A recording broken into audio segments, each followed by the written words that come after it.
Hello everyone, स्वागत है आप सभी का हरेश क्लासेज के इस एक नए वीडियो लेक्चर में।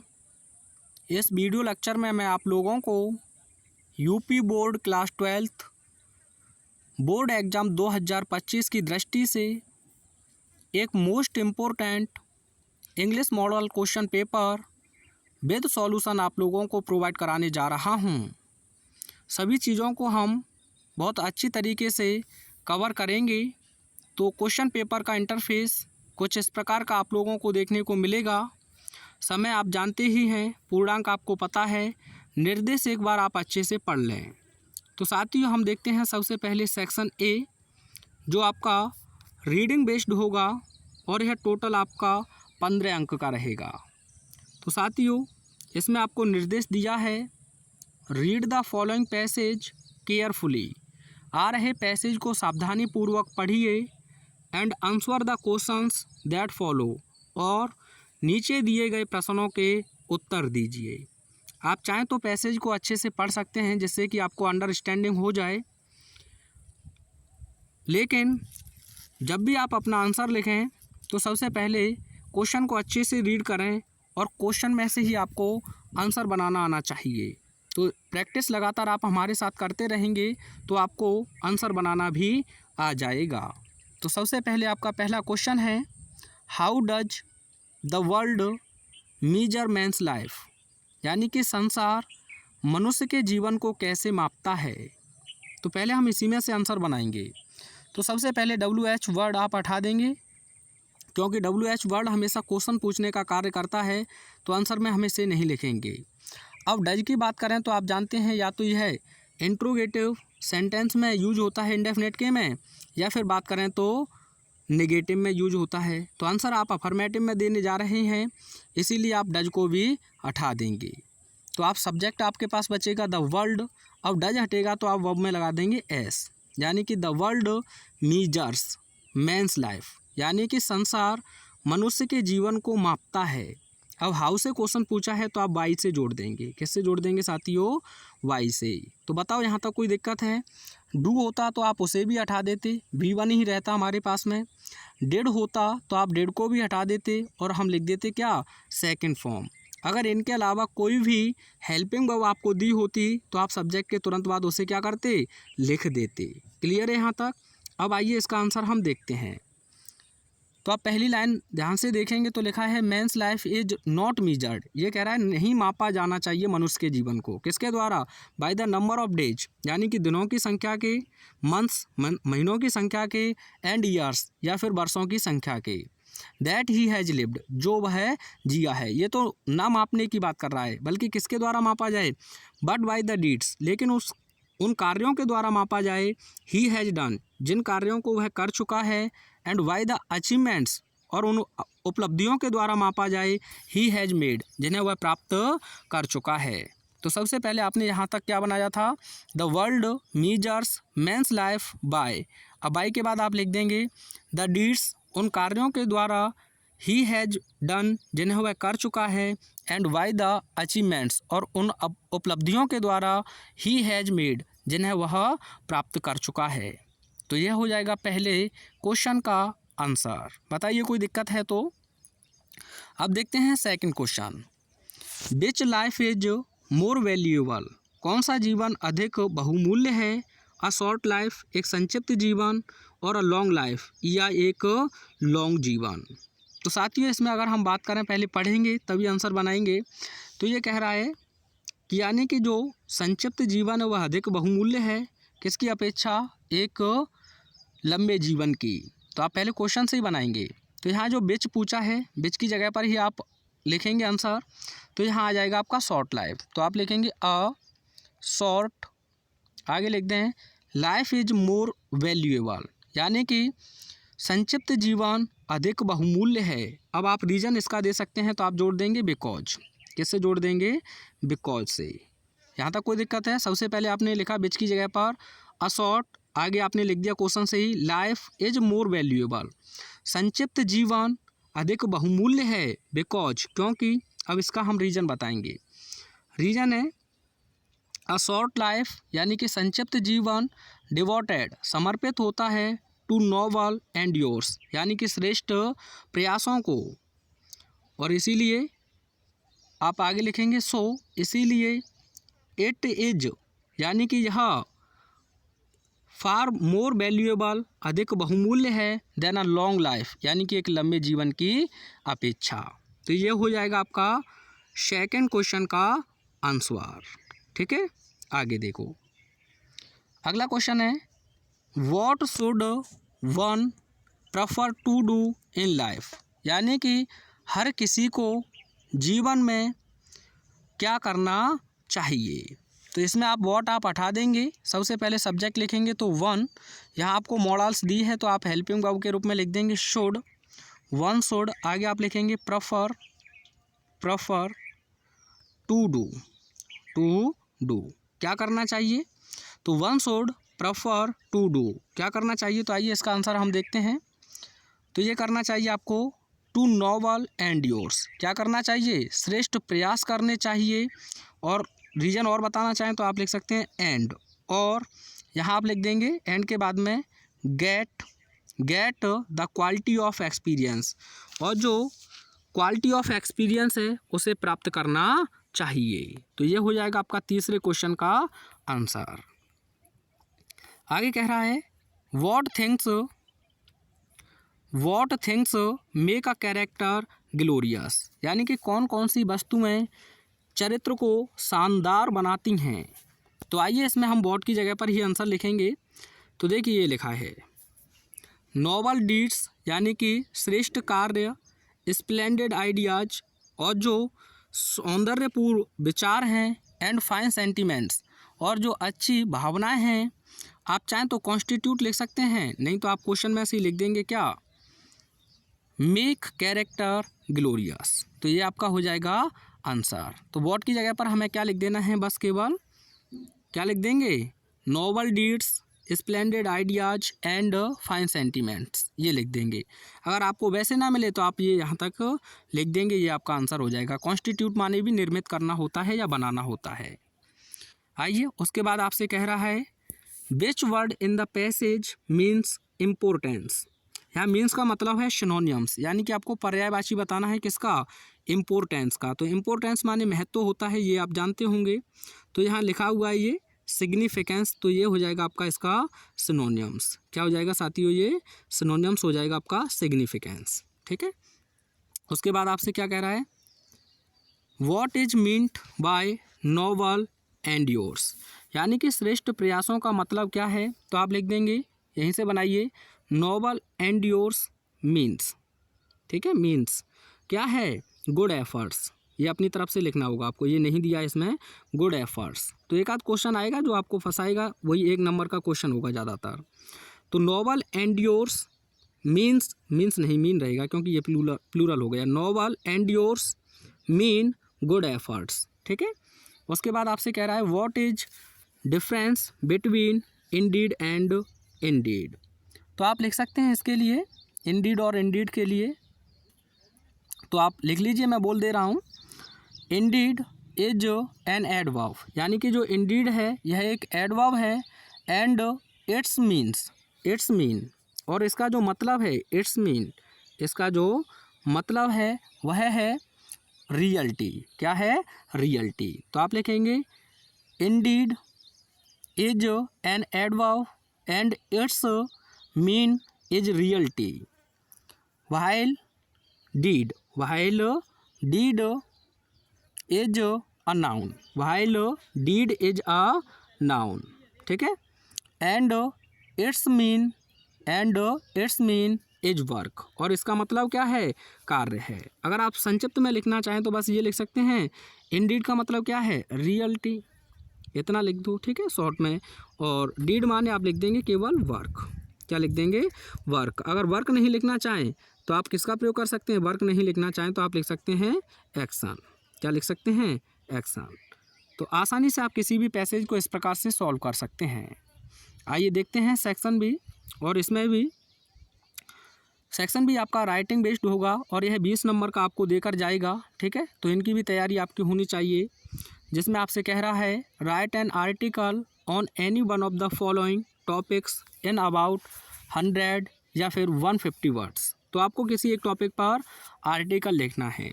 तो यह एक मोस्ट इम्पोर्टेंट आर्टिकल है आजकल देखा जाए तो, मेकिंग आवर सिटीज क्लीन, यानी कि अपने शहरों को मेकिंग क्लीन, साफ़ करना।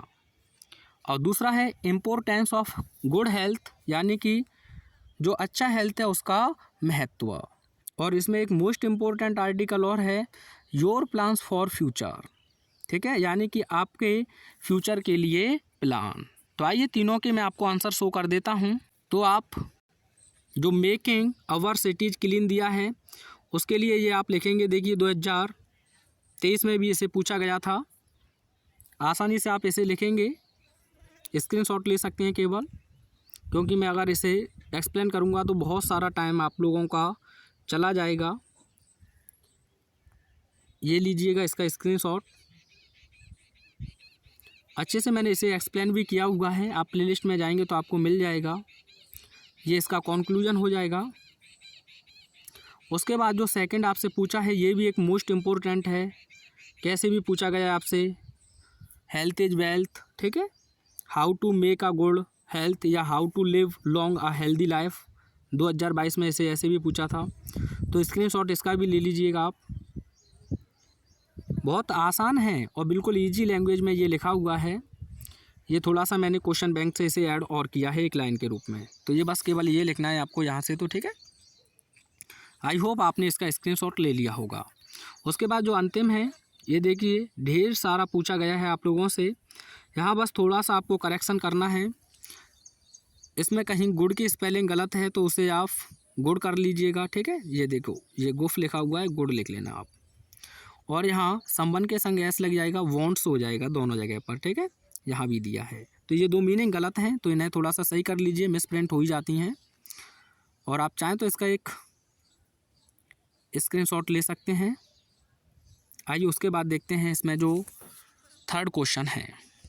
उसके बाद आपसे कह रहा है क्वेश्चन नंबर 3 में, write a letter to the principal of your college to complain against the shortage of drinking water for students in your college, यानी कि प्रधानाचार्य जी को आपको एक लेटर लिखना है जो पीने का पानी है उसकी कमी के खिलाफ शिकायत करते हुए। तो अच्छा है ये, या फिर आप ये लिख सकते हैं, write a letter to the editor of a daily newspaper about frequent breakdown of electricity in your locality. ये भी मोस्ट इम्पोर्टेंट आपका लेटर है। तो आइए मैं इनके भी आंसर आपको शो कर देता हूँ। आप इस प्रकार से इसका आंसर लिखेंगे, अच्छे से स्क्रीनशॉट ले लीजिएगा। अच्छे से बहुत मैंने इसे डिस्कस भी किया है, अगर आप लिस्ट में जाएंगे तो आप देख सकते हैं। आई होप आपने इसका एक स्क्रीनशॉट ले लिया होगा। उसके बाद जो सेकंड आपसे पूछा है इसमें आपको सबसे पहले लिखना होता है सेंड्रस एड्रेस। तो यहाँ से आप पूरा लिखेंगे, डेट इसी प्रकार से आप मेंशन करेंगे। उसके बाद रिसीवर एड्रेस लिखेंगे, सब्जेक्ट आपको लिखना होगा, और ये रहा इसका मेन बॉडी सैल्यूटेशन सहित। आई होप आपने स्क्रीनशॉट ले लिया होगा। ये अंतिम लाइंस भी आपकी इसमें फिक्स रहती हैं। तो अच्छे से मैंने डिस्कस किया है, लेटर प्लेलिस्ट आप देखेंगे तो वहाँ आपको मिल जाएंगे ये। तो आइए देखते हैं नेक्स्ट क्वेश्चन को।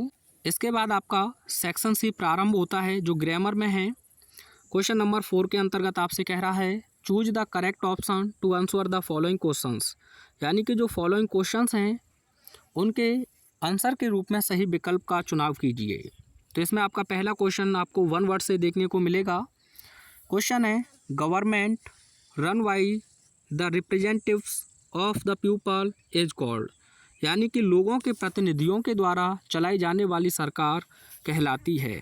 तो क्या कहते हैं, ऑप्शन है आपका ब्यूरोक्रेसी। तो ये भी इम्पोर्टेंट वर्ड है, तो आप कहेंगे government of the officials, government of the officials, यानी कि अफसरों की सरकार, उसे कहते हैं ब्यूरोक्रेसी। ऑटोक्रेसी की बात करें तो आप कहेंगे government of one person, government of one person, एक ही व्यक्ति का शासन, उसे कहते हैं ऑटोक्रेसी। डेमोक्रेसी, यह ऑप्शन आपका बिल्कुल सही है। इसी को आप लोकतंत्र या प्रजातंत्र कहते हैं। और इसे ऐसे भी पूछा जा सकता है आपसे, a government of the people, why the people and for the people, यानी कि लोगों की सरकार, लोगों के द्वारा और लोगों के लिए ही, उसे कहते हैं डेमोक्रेसी। इसमें एक और मोस्ट इम्पोर्टेंट वर्ड है एनार्की। तो आप कहेंगे the absence of government, the absence of government in a country, यानी कि देश में सरकार की अनुपस्थिति, उसे हम कहते हैं अराजकता। तो ये सारे के सारे वर्ड आपसे पूछे गए हैं, तो तैयार अवश्य करेंगे। उसके बाद आपसे फ्रेज पूछी है रन डाउन। तो रन डाउन का मतलब होता है साथियों, देखिए रन माने तो वैसे दौड़ना होता है और डाउन माने नीचे होता है, लेकिन जैसे ही आप वर्ब प्लस क्या लिख दें प्रीपोजिशन, तो वह फ्रेजल वर्ब बन जाती है और इसका पूरा अर्थ ही बदल जाता है। तो इसका मतलब है to be in poor health, यानी कि खराब स्थिति में या खराब स्वास्थ्य में होना। तो फोर्थ ऑप्शन आपका बिल्कुल सही होगा। ये भी आपका पूछा गया है। यहाँ से कह रहा है द सिनोनियम ऑफ फ्रैंकेज। फ्रैंक एक मोस्ट इम्पोर्टेंट वर्ड है, इसका मतलब होता है सच्चा या निष्कपट। तो सेमलेस माने हो जाएगा जैसे कोई शर्मी ही नहीं है, वाइड स्पोकन ज़्यादा बोलने वाला, कैंडिड। यह ऑप्शन आपका बिल्कुल सही है, ठीक है। तो थर्ड ऑप्शन सही होगा। फुलिश माने मूर्ख होता है, आप ये जानते हैं, तो वाइज हो जाता है इसका, वो सॉरी फुलिश माने तो मूर्ख ही होता है, एंटोनियम्स हो जाता वाइज। आगे कह रहा है आपसे always speak a truth, which word in this sentence is an error, यानी कि हमेशा सत्य बोलो, इस वाक्य के किस एक शब्द में एक गलती है, ये आपको बतानी है। क्या ऑलवेज में गलती है, क्या स्पीक में गलती है, क्या ए में गलती है, या ट्रुथ में गलती है। तो साथियों बात करें, यहाँ आपका जो थर्ड ऑप्शन है यहाँ गलती है और यही हमारा आंसर है, क्योंकि उसने पूछा ही गलत है और गलत ही हमारा सही आंसर है, क्योंकि ऑलवेज स्पीक द ट्रूथ होता है। क्या होता है? स्पीक द ट्रूथ होता है। अब आप कहेंगे कि सर ए का प्रयोग तो कुछ ऐसे हैं जैसे कि टेल अ लाई हो गया, टेल अ लाई हो गया, आपका यहाँ ए रहेगा। मेक अ नॉइस हो गया, पढ़े होंगे आप लोग, मेक अ नॉइस हो गया। तो आपसे पूछा जा सकता है, तो इनके लिए आपको तैयार रहना है। तो सही आंसर क्या होता हमारा? इस ऑलवेज स्पीक द ट्रूथ। तो उसने गलत पूछा है, तो हम तो अपना आंसर क्या लेके आएंगे? ए। आइए उसके बाद अगला है द एंटोनियम ऑफ बेटरेज, यानी कि आपको बेटर का क्या बताना है? एंटोनियम्स यानी कि विलोम बताना है। तो सीवर, इसका मतलब तो होता है, क्या होता है? तीखा। तो ये भी वर्ड आपसे पूछा गया है, तो इसके लिए आप एक्यूट लिख देंगे। क्या लिख देंगे? एक्यूट। ये तो सिनोनियम्स हो जाएगा साथियों, बिल्कुल तीखा। ये पूछा गया है बोर्ड एग्जाम 2022 और 24 में। बोल्ड माने साहसी होता है, तो इसका एंटोनियम्स आप लिख देंगे टिमिड। क्या लिख देंगे? टिमिड, यानी कि कायर। ये एंटोनियम्स है। सीवर का मैंने एक्यूट आपको सिनोनियम्स बताया है, ये आप ध्यान रखें, एंटोनियम्स ना समझ लें, ठीक है। और बोल्ड का आपका वो एंटोनियम्स हो जाएगा टिमिड, और बोल्ड का सिनोनियम्स आप लिखना चाहें तो ब्रेव लिख सकते हैं। क्या लिख सकते हैं? ब्रेव लिख सकते हैं, फियरलेस लिख सकते हैं। फर्टाइल, फर्टाइल माने होता है उपजाऊ, तो आप इसके लिए आप जानते हैं वरेन का प्रयोग करते हैं। वरेन माने क्या होता है? बंजर होता है, ठीक है। तो वरेन का प्रयोग आप कर देंगे। तो बेटर का एंटोनिम्स क्या हो जाएगा? वर्स हो जाएगा। क्या हो जाएगा? वर्स। ये भी लगातार आपसे पूछा गया है, तो फर्टाइल का भी आप ध्यान रखेंगे, वरेन, ठीक है, मोस्ट इंपॉर्टेंट है ये भी। क्वेश्चन नंबर 5 के अंतर्गत कह रहा है change any one of the following into indirect narration, यानी कि जो वाक्य आपको दिए हैं, आ रहे जो वाक्य हैं उनमें से किसी एक को आपको इनडायरेक्ट नरेशन में बदलना है। तो पहला क्वेश्चन है आपका, she said to her friend, he said to me, उसने मुझसे कहा, what did you study yesterday, यानी कि तुमने कल क्या अध्ययन किया। तो आप देख सकते हैं जो आपकी रिपोर्टेड स्पीच है वह एक इंट्रोगेटिव सेंटेंस में आपको दी है। तो आप जानते हैं इंट्रोगेटिव में सैड हो या सेड टू हम आस्क्ड में बदल देते हैं, और WH वर्ड से पूछा है तो उसे हम कनेक्टिंग वर्ड यानी कि कंजंक्शन बना देते हैं। अगर हेल्पिंग वर्ब से पूछा जाए तो हम इफ़ कनेक्टिंग वर्ड लगा देंगे। तो सबसे पहले आप लिखेंगे ही, अब इंट्रोगेटिव है तो सेड टू को आप बदल देंगे आस्क्ड में, उसके बाद लिख देंगे आप मी, WH वर्ड ही ये कनेक्टिंग वर्ड हो जाएगा, तो आप लिख देंगे व्हाट। उसके बाद आपको लिखना है असर्टिव सेंटेंस, तो यू को मी से चेंज करेंगे तो हो जाएगा आपका आई। डिड आपका चला जाता है हेड में, और हेड के साथ आप थर्ड फॉर्म का प्रयोग करेंगे तो हो जाएगा स्टडीड, ठीक है। और यहाँ बात करें यस्टरडे का, हो जाएगा द प्रीवियस डे। क्या हो जाएगा? The previous day. तो ये आपका आंसर हो जाएगा, फुल स्टॉप लगा देंगे। He asked me what I had studied the previous day. अगला क्वेश्चन देखिएगा, she said to her friend, उसने अपने मित्र से कहा, we can not be quite happy here at this place. तो आप इसमें लिखेंगे असर्टिव सेंटेंस है तो सी सेड और सेड टू को आप ऐसी स्थिति में बदल देते हैं टोल्ड में असर्टिव में। तो सी told her friend, connecting word आप दैट का प्रयोग करेंगे। वी का हो जाएगा आपका दे।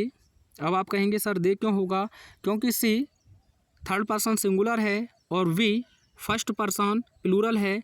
तो थर्ड पर्सन जो प्लूरल है आपका वो दे होता है, क्या होता है, दे। तो इसीलिए हम क्या कर देंगे, दे। कैन नॉट का हो जाएगा कुड नॉट, क्या हो जाएगा, कुड नॉट। आगे आप लिख देंगे वी क्वाइट हैप्पी हियर का आप लिख दें दे आर, क्या लिख देंगे, दे आर एट, जिसका हो जाएगा दैट, क्या हो जाएगा, दैट प्लेस। एक बार ध्यान से सुनिएगा answer. C told her friend that they could not be quite happy they are at that place। अगला देखिएगा, combine any one of the following as directed, यानी कि आ रहे वाक्यों में से किसी एक को निर्देश के अनुसार जोड़िए। तो इसमें पहला जो क्वेश्चन है मोस्ट इम्पोर्टेंट है, हिज ब्रदर डाइड, यानी कि उसके भाई की मृत्यु हो गई। ही हर्ड द न्यूज, उसने खबर सुनी। ही फेंटेड, और वह मूर्छित हो गया। सिंपल बनाना है साथियों। जब भी आपको हर्ड देखने को मिले तो आप सबसे पहले इसी को लिखेंगे और इसमें लगा देंगे आप आईएनजी, तो पार्टिसिपल से आप बना देंगे हियरिंग। उसके बाद आप लिख देंगे द न्यूज, क्या लिख देंगे साथियों, द न्यूज। कोई दिक्कत है यहाँ तक। उसके बाद में अपनी तरफ से एक प्यारा सा प्रपोजिशन लगाना है आपको, ऑफ, क्या लगाएंगे, ऑफ। यहाँ आपको जो पजेसिव एडजेक्टिव और नाउन दिया है ये लिख देंगे, हिज ब्रदर, और इसके बाद में आपको लगाना होगा यहाँ एपोस्ट्रोफी एस। अब जो डाइड आपको दी है इसका नाउन फॉर्म आप बनाएंगे तो हो जाएगा डेथ, क्या हो जाएगा, डेथ। यहाँ आप लगा देंगे कॉमा और आगे आप लिख देंगे ही फेंटेड, ठीक है। तो इसमें एक ही फाइनाइट वर्ब है, वह है फेंटेड। तो आंसर होगा आपका hearing the news of his brother apostrophe S death और कॉमा ही फेंटेड, यानी कि अपने भाई की मृत्यु की खबर सुनते हुए वह मूर्छित हो गया। अगर डिफरेंट सब्जेक्ट देखने को मिले तो ऑन हियरिंग हो जाएगा केवल। एक और क्वेश्चन देखिएगा, मैंने लिखा सी हैज़ फेल्ड, आए हुए क्वेश्चन है तो ध्यान से पढ़ेंगे आप। सी हैज़ फेल्ड, वह असफल हो गई। सी हर्ड द न्यूज, उसने खबर सुनी। और सी फेंटेड, वही मान लेते हैं वह मूर्छित हो गई। तो फिर आप देखें हर्ड द न्यूज आपको देखने को मिला है, हर्ड द न्यूज। तो सबसे पहले यही आप लिखेंगे हियरिंग, ऑन हियरिंग भी आप लिख सकते हैं। उसके बाद लिख देंगे the news, hearing the news. उसके बाद ऑफ प्रपोजिशन आप लगाएंगे। सी जो दिया है इसका पजेसिव एडजेक्टिव बनाएंगे तो हर हो जाएगा, और ही होता तो हिज हो जाता। उसके बाद आपको करना क्या है, फेल्ड का नाउन फॉर्म लिखना है तो हो जाएगा फेलियर, क्या हो जाएगा, फेलियर। उसके बाद में आपको यहाँ एपोस्ट्रोफी एस नहीं लगाना है, सीधा आप लगाएंगे कॉमा और आगे लिख देंगे सी फेंटेड। तो आंसर होगा hearing the news of her failure, अपनी असफलता की खबर सुनकर सी फेंटेड, वह मूर्छित हो गई। फेलियर का एंटोनियम्स कमेंट में सेंड कीजिएगा। अगला क्वेश्चन है सी इज रिच, वह धनी है। सी इज नॉट हैप्पी, वह खुश नहीं है। कॉम्प्लेक्स बनाना है। तो साथियों जब भी आपको कॉन्ट्रास्ट देखने को मिले तो आप पहले लिखेंगे ऑल दो, क्या लिखेंगे, ऑल दो, या आप चाहें तो दो भी लिख सकते हैं, यानी कि भले ही। आगे लिख देंगे सी इज रिच, और उसके बाद ऑल दो या दो के बाद में आप चाहें तो यट का प्रयोग कर सकते हैं या आप कॉमा का प्रयोग कर सकते हैं। गलती से भी बट का प्रयोग ना करें, सेंटेंस गलत हो जाएगा। तो सबसे पहले आपने लिखा ऑल दो, उसके बाद आपने लिख दिया सी इज रिच, फिर आपको जोड़ना होगा यट या कॉमा से। आगे लिख देंगे सी इज नॉट हैप्पी, भले ही वह धनी है फिर भी वह खुश नहीं है। जैसे आपने देखा होगा he is poor full stop, he is happy. इसमें भी तो कॉन्ट्रास्ट है। अब ये क्या कह रहा है, यानी कि वह गरीब है, वह खुश है। अगर यहाँ खुश नहीं तो ऑनेस्ट आपसे कह सकता है, क्या कह सकता है, ऑनेस्ट, वह ईमानदार है। तो कैसे जोड़ेंगे आप, ऑल दो he is poor yet he is happy, या ऑनेस्ट, जो भी दिया हो उसे जोड़ देंगे। अगर आपको कंपाउंड बनाना है ऐसी स्थिति में तो कंपाउंड बनाने के लिए केवल आप यहाँ यट का प्रयोग कर दें या बट का प्रयोग कर दें या स्टिल का, यानी कि सी इज रिच यट या but she is not happy, यानी कि वह धनी है फिर भी या लेकिन वह खुश नहीं है। तो ये हो जाएगा आपका कंपाउंड। क्या हो जाएगा? कंपाउंड। क्वेश्चन पूछे गए हैं। आगे कह रहा है combine any one of the following sentences, यानी कि आ रहे वाक्यों में से किसी एक को जोड़िए।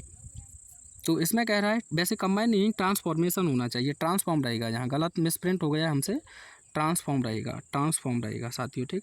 ये होगा transform any one of the following sentences, आ रहे वाक्यों में से किसी एक को ट्रांसफॉर्म यानी कि बदलिए। तो पहला क्वेश्चन है योर फेलियर हैज शॉक्ड हर, पैसे वॉइस बनाना है, तो हर का आप लिखेंगे सी। अब यहाँ हैज दिया है तो हैज ही रहेगा। थर्ड फॉर्म से पहले आप बीन का प्रयोग कर देंगे। किसका प्रयोग कर देंगे? बीन का। हैज हैव हैड आपको दिया है तो हैज और हैव आप सिंगुलर और प्लूरल सब्जेक्ट के अकॉर्डिंग देखेंगे, लेकिन थर्ड फॉर्म से आपको हैज हैव हैड से क्या लगाना है? बीन। थर्ड फॉर्म हो जाएगा आपका शॉक्ड। क्या हो जाएगा? शॉक्ड। यहाँ बाई का प्रयोग नहीं करेंगे, आपको प्रपोजिशन लगाना होगा एट और आगे लिख देंगे योर फेलियर। क्या लिख देंगे? Your failure. शॉक्ड हो गया, सरप्राइज्ड हो गया, एस्टोनिश्ड हो गया, ठीक है, डिसप्लीज्ड हो गया। और बात करें हम तो इनके साथ में आपको डिसअपॉइंटेड हो गया, बाई नहीं बल्कि एट का प्रयोग करना होता है। किसका प्रयोग करना होता है? एट का। ऐसे ही हम नो हो गया, पढ़े होंगे आप, KNOW, नो। और हम बात करें मैरी हो गया, मैरी। और हम बात करें ऑब्लाइज हो गया, ऑब्लाइज या ऑब्लाइड। इनके साथ हम टू का प्रयोग करते हैं। किसका प्रयोग करते हैं? टू का। सेटिस्फाइड हो गया, प्लीड हो गया, इनके साथ हम विद का प्रयोग करते हैं। तो ध्यान रखेंगे। अगला है their glory can never fade, तो इसे आपको इंट्रोगेटिव में बदलना है। तो सबसे पहले आप कैन आगे लिख देंगे, आगे लिख देंगे देयर ग्लोरी, देयर ग्लोरी। अब नेवर को एवर में बदल देंगे और नो को एनी में बदल देते हैं और आगे आप लिख देंगे fade, question mark. Can their glory ever fade, कहने का मतलब है अगर हमारा असर्टिव सेंटेंस अफर्मेटिव है तो उसे हम नेगेटिव में बदल देते हैं, और असर्टिव सेंटेंस अगर नेगेटिव है तो हम उसे अफर्मेटिव में बदल देते हैं। जैसे मैंने आपके सामने लिखा Tagore was a great poet, तो आप देखेंगे ये असर्टिव सेंटेंस एक अफर्मेटिव है। कैसा है? अफर्मेटिव। तो इंट्रोगेटिव में बदलना होगा तो आप लिखेंगे was Tagore not, was Tagore not a great poet, question mark, ठीक है। इस प्रकार से बनाना होता है। दूसरे भी प्रकार से आप बना सकते हैं, बस ये लिख देंगे when their glory, when their glory, when their glory can ever fade. एक मिनट रुकिएगा, शायद गलत बोल दिया मैंने, यानी कि ऐसे रहेगा वैन कैन और आगे आप लिख देंगे their glory, when can their glory, उसके बाद आप लिख देंगे फेड। क्या लिख देंगे? फेड। नेवर या एवर लगाने की आवश्यकता नहीं है, लेकिन मैं तो चाहूँगा पहले ही कॉन्सेप्ट से बनाए, ईजी भी है। उसके बाद कह रहा है correct any one of the following sentences, यानी कि किसी एक को आपको सही करना है। तो I am tired in doing this, तो साथियों टायर्ड के साथ में इन प्रपोजिशन नहीं बल्कि ऑफ का यूज करना होता है आपको। तो I am tired of doing this, ये आंसर आपका सही होगा। अगला देखिएगा, he is senior then you. Most important है साथियों, जो भी लैटिन एडजेक्टिव हैं जो IOR पर समाप्त होते हैं तो इनके साथ गलती से आपको कंपैरिजन कंजंक्शन देन का प्रयोग नहीं करना है। किसका प्रयोग नहीं करना है? देन का। तो इनके साथ आप प्रीपोजिशन टू का प्रयोग करेंगे, जैसे कि सीनियर, जूनियर, इन्फीरियर, ठीक है। तो यहाँ क्या गलती है बताओ? तो आप कहेंगे सर ही इज सीनियर, और यहाँ देन नहीं बल्कि आप लिख देंगे टू और आगे हो जाएगा यू। मैं एक क्वेश्चन दे रहा हूँ, आप बनाइएगा। He is junior, he is junior than me, he is junior than me, इसका आंसर क्या होगा? दो वर्ड आप ध्यान रखेंगे, कौन कौन से हैं वो वर्ड? प्रेफर हो गया आपका, प्रेफर, और हो गया प्रेफरेबल। क्या हो गया साथियों? प्रेफरेबल। तो इनके साथ भी आप देन का प्रयोग नहीं बल्कि टू का यूज करेंगे। किसका प्रयोग करेंगे? टू का। जैसे मैं क्वेश्चन लिख देता हूँ, डेथ, पूछा हुआ क्वेश्चन है, death is preferable than dishonour, dishonour. ठीक है, ये क्वेश्चन है। तो प्रेफरेबल के साथ यहाँ हम देन नहीं बल्कि किसका प्रयोग कर देंगे, टू का प्रयोग कर देंगे। ठीक है, ये गलती थी, तो आप ध्यान रखेंगे इन चीज़ों को। हाँ, प्रेफर या प्रेफरेबल से पहले मोर का भी आप प्रयोग नहीं करें गलती से। किसका प्रयोग नहीं करेंगे, मोर का, ये आप ध्यान रखेंगे। प्रेफर और प्रेफरेबल से पहले कभी भी मोर का प्रयोग नहीं होगा। ये मोस्ट इंपॉर्टेंट होमोफॉन्स हैं। अगर आप लिखेंगे use any one of the following pairs of words in your sentences to make the difference in their meanings clear, तो आपको तकरीबन 25 कितने साथियों 25 प्लस आपको होमोफॉन्स मोस्ट इंपॉर्टेंट देखने को मिल जाएंगे। ट्रांसलेट करना है तो आप ये सेंटेंस यूट्यूब पर सर्च कीजिए, प्रातःकाल का सुहावना समय था, तो हमारी वीडियो आपको देखने को मिल जाएगी। आइए लिटरेचर पोर्शन देखते हैं, सेक्शन डी। यह आपकी 40 मार्क्स की होगी, यानी कि 40 अंक की होगी। क्वेश्चन नंबर 7 के अंतर्गत आपको जो भी क्वेश्चन का आंसर देना है उसका लगभग शब्द सीमा 40 होनी चाहिए, लेकिन सटीक आंसर है तो उसमें कोई भी आपको दिक्कत नहीं होगी। पहला मोस्ट इंपॉर्टेंट क्वेश्चन है, who was the red trap seller, यानी कि चूहेदानी विक्रेता कौन था। How did he make them, और वह इन्हें कैसे बनाता था। चारों क्वेश्चंस को एक बार अच्छे से देख लीजिए। Whom did M. Hamel blame for the ignorance in the studies and why, यानी कि मिस्टर हैमल ने पढ़ाई को नज़रअंदाज करने के लिए किसे दोष लगाया और क्यों।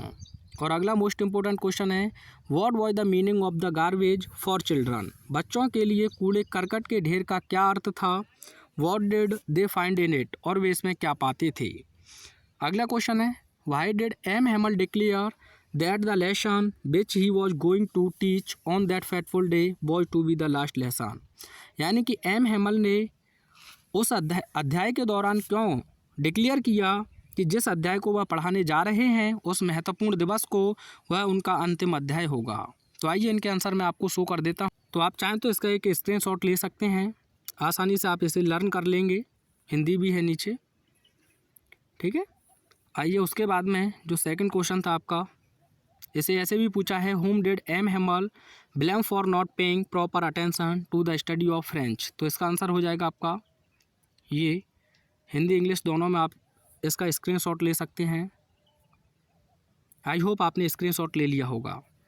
उसके बाद जो अगला क्वेश्चन था ये भी एक मोस्ट इम्पोर्टेंट क्वेश्चन है, आप इसका भी एक स्क्रीनशॉट ले लीजिए।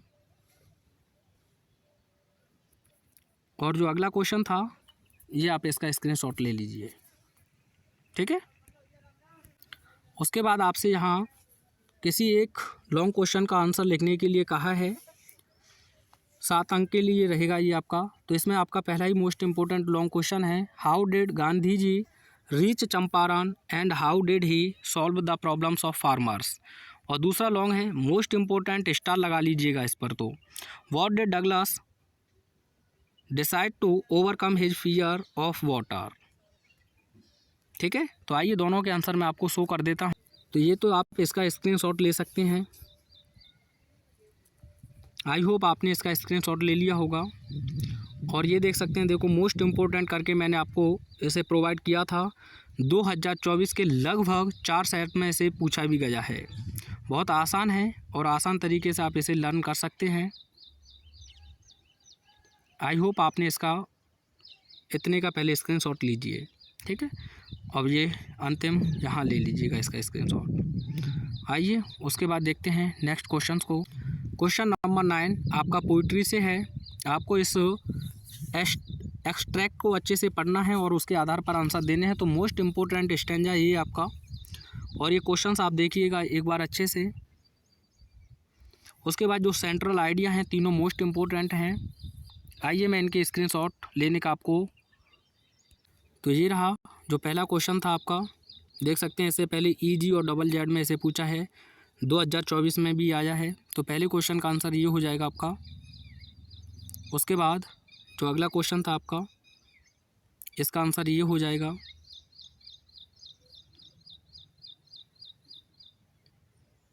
और जो अंतिम क्वेश्चन था आपका ये हो जाएगा, जो फिगर ऑफ स्पीच आपसे पूछा था।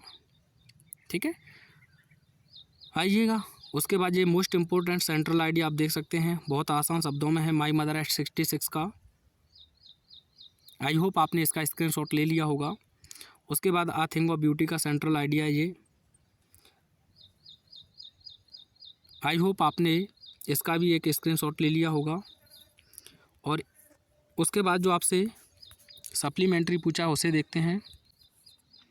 तो देखिए क्वेश्चन नंबर 11 के अंतर्गत विस्तार से आपको 4 शॉर्ट क्वेश्चंस पूछे हैं, चारों के चारों मोस्ट इंपॉर्टेंट हैं, एक बार अच्छे से देख लीजिएगा। पहला है how did doctor Sadao operate the white man, और सेकंड है why did the tiger king decide to marry, और तीसरा है what did the astrologer predict about the tiger king's death, और अगला है what did the author realise on reaching Antarctica. और long question ये हैं what is there on Antarctica, how is sometimes silence interrupted there, और who was doctor Sadao, how did he meet Hanna and married her. तो आइए देखते हैं इनके answer को। तो ये आप इसका आंसर लिख सकते हैं how did doctor Sadao operate the white man, ठीक है। उसके बाद जो अगला क्वेश्चन आपसे पूछा था कि महाराज ने विवाह करने का क्यों निश्चय किया, तो इसका आप ये स्क्रीनशॉट ले सकते हैं। वीडियो को पॉज करके ले सकते हैं अगर आपको रफ्तार तेज लगे तो। उसके बाद जो अगला मोस्ट इम्पोर्टेंट क्वेश्चन था आपका what did the astrologer tell about the death of the tiger king, उसका भी आप ये स्क्रीनशॉट ले सकते हैं। उसके बाद ये था how did the author feel when he reached Antarctica, या how did the author realise on reaching Antarctica, तो आप इसका ये आंसर लिखेंगे। आसान है बहुत। जो लॉन्ग था आपका ये लिख सकते हैं इसका आंसर।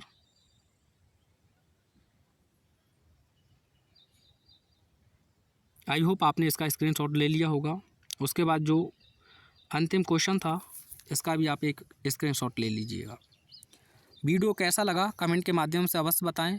तकरीबन 6 क्वेश्चन पेपर और मैं आपको विद सॉल्यूशन प्रोवाइड करूंगा और इनसे क्वेश्चन पेपर आपका बाहर नहीं जाएगा। तो मिलते हैं नेक्स्ट वीडियो में। Thanks for watching.